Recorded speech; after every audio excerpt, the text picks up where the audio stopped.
Alors, nous allons ici corriger l'exercice 28. Alors, on vous donne un polynôme donné par f de x égale 2x carré moins 8x plus 6. Et on vous demande les racines de f de x. Alors, normalement, les racines, c'est facile à trouver lorsqu'on vous dit que f de x égale, quand vous avez f de x égale a facteur de x moins x1, x moins x2, eh bien, vous savez que les racines, c'est x1 et x2.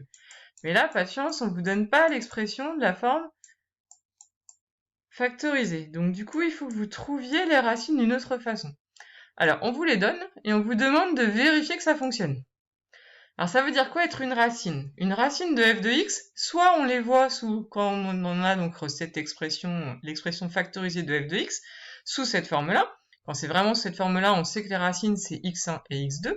Ou alors, il faut revenir à la définition d'une racine. La définition d'une racine, en fait, ça veut dire que f de x vaut 0. Donc, en fait, 1 et 3, il faut vérifier que f de 1 vaut 0 et que f de 3 vaut 0. Si vous trouvez que f de 1 vaut 0, ça voudra dire que 1 est une racine de f de x. Et si vous trouvez que f de 1 ne vaut pas 0, ça voudra dire que 1 n'est pas une racine de f de x. En fait, une racine, ça veut dire que c'est une solution de l'équation f de x égale 0. Donc, on fait le calcul.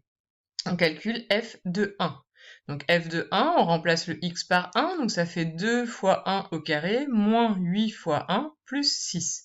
Le calcul est ici, 2 fois 1 au carré, moins 8 fois 1, plus 6. On trouve donc 2 fois 1, ça fait 2, moins 8, plus 6. Et ça fait bien 0.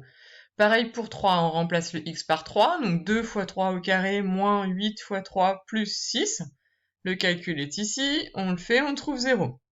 Donc du coup, f de 1 vaut 0, f de 3 vaut 0. Donc 1 et 3 sont bien les racines de f de x. Donc maintenant que nous avons les racines de f de x, c'est pas difficile, on vous demande de factoriser, donc c'est comme dans un exercice précédent.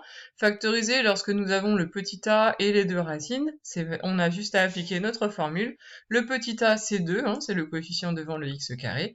Le x1 et le x2, ce sont les deux racines que nous venons de trouver, 1 et 3. Donc du coup f de x c'est égal à 2, facteur de x moins 1, facteur de x moins 3.